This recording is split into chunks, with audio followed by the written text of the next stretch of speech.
എല്ലാത്തിനും പിന്നിൽ ലാലും മഞ്ജുവും ഗീതു മോഹൻദാസുമാണ്.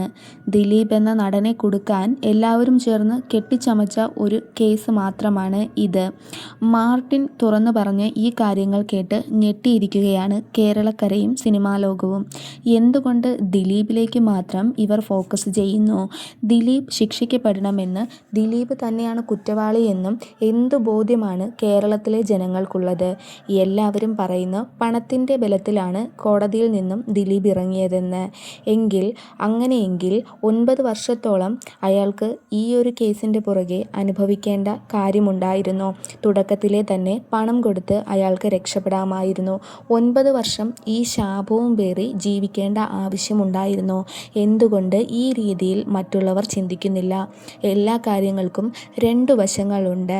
അതിജീവിതയിലേക്ക് വേണ്ടി മാത്രം സംസാരിക്കുന്നവർ ഇപ്പുറത്തുള്ളതും ഒരു മനുഷ്യനാണെന്നും സങ്കടവും വിഷമവും ഉള്ള ഒരു വ്യക്തിയാണെന്നും മനസ്സിലാക്കാത്തത് എന്തുകൊണ്ട്?